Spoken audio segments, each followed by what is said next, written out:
মাননীয় স্পিকার, আমাকে আরো 5 মিনিট সময় আমি চাচ্ছি। জি, আর 2 মিনিট দেয়া হলো। আপনি মাননীয় স্পিকার, 2 মিনিট বলতে পারবো না, 5 মিনিট দেন। অনেকদিন পর আপনাকে পেয়েছি মাননীয় স্পিকার, আমি 5 মিনিট সময় চাচ্ছি। মাননীয় স্পিকার, আমি আজকে এই সংসদে আরেকটি ধন্যবাদ জানাচ্ছি। সেটা হচ্ছে ফেনীবাসীর দীর্ঘদিনের কষ্ট ছিল, দুঃখ ছিল, প্রত্যাশা ছিল যে একটি শক্তিশালী বাঁধ আমরা ফেনীতে নির্মাণ করব।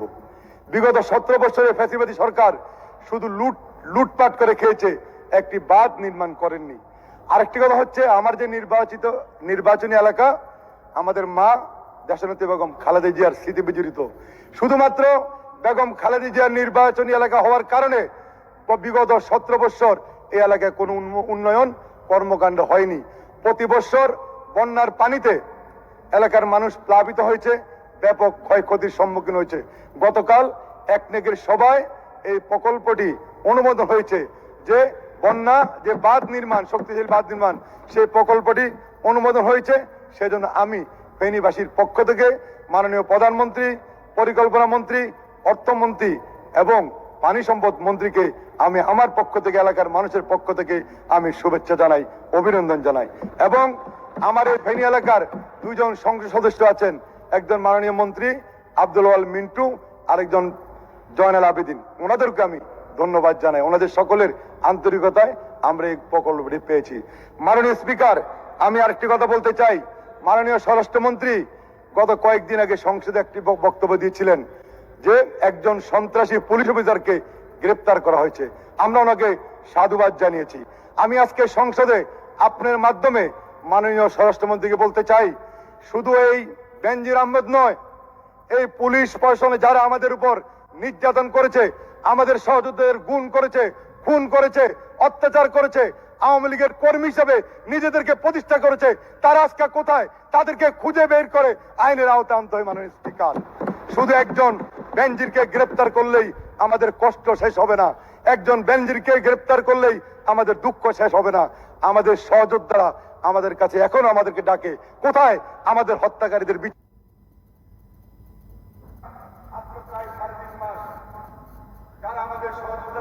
মাননীয় সদস্য, আচ্ছা 1 মিনিটে শেষ করে, আচ্ছা ঠিক আছে যান, 2 মিনিট শেষ করে।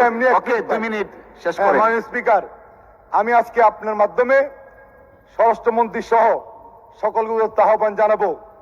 আমরা আজকে যারা সরকারি দল, বিরোধী দল আছি, আমরা প্রত্যেকে নির্যাতনের শিকার হয়েছি, প্রত্যেকে মাইর খেয়েছি, জেলখানে একসঙ্গে ছিলাম। কিন্তু আমি চাই অনতি বিলম্বে যারা আওয়ামী লীগের কর্মী হিসাবে সরকারি প্রশাসনের, পুলিশের বিশেষ করে দায়িত্বে যারা ছিল, যারা কাজ করেছে, যাদের নেতৃত্বে 18 সালে হাজার হাজার কোটি টাকা ব্যয়ে নির্বাচন হয়েছে, আওয়ামী লীগের পক্ষে কাজ করেছে, তাদের প্রত্যেককেই শাস্তির আওতায় এনে বিচারের ব্যবস্থা করতে হয়। মাননীয় স্পিকার, আমাদের রফিকুল ইসলাম হেলালি ভাই একটি বক্তব্য দিয়েছিলেন, সেটি ছিল আইনমন্ত্রী। আমরা সবাই চাই মাদককে সমাজ থেকে নির্মূল করতে হবে। শুধু আমি, রফিকুল ইসলাম হেলালি, আবার আমরা যারা সংসদ সদস্য আছি, আমরা চাইলে হবে না। সেখানে মাদক ব্যবসায়ীরা গ্রেপ্তার হচ্ছে, আবার 10 দিনের মধ্যে তারা জামিন নিয়ে যাচ্ছে। তাইলে আমি বলবো মাননীয় স্পিকার, আমাদের আইনে যদি কোনো ধরনের দুর্বলতা থাকে, ঘাটতি থাকে, আমরা যারা সংসদ সদস্য, আমরা চাচ্ছি সবাই মাদকের বিরুদ্ধে ব্যবস্থা নিতে। তাহলে আমাদের অনিয়া কোথায়? আমরা চাই সকল মাদক ব্যবসায়ীদেরকে খুঁজে খুঁজে বের করতে হবে, আইনের আওতায় আনতে হবে। বিচার ব্যবস্থা শেষ না হওয়া পর্যন্ত তাদেরকে কারাগারে আটকে রাখতে হবে। তাহলেই এই মাদকের হাত থেকে আমার সন্তানরা, আপনাদের সন্তানরা, এই দেশের মানুষরা এই মাদকের হাত থেকে রক্ষা পাবে। মাননীয় স্পিকার, আমি আপনাকে ধন্যবাদ জানাচ্ছি, আপনাকে অভিনন্দন জানাচ্ছি। যখন বিভিন্ন সময় মামলা খেয়েছি, অনেক দিন কারাগারে ছিলাম, মাসের পর মাস আপনি সহযোগিতা করেছেন। আজকে যেহেতু সুযোগ পেয়েছি এই মহান সংসদে, আপনাকেও আমার পক্ষ থেকে কৃতজ্ঞতা প্রকাশ করে আজকের মতো শেষ করছি। সকলকে ধন্যবাদ।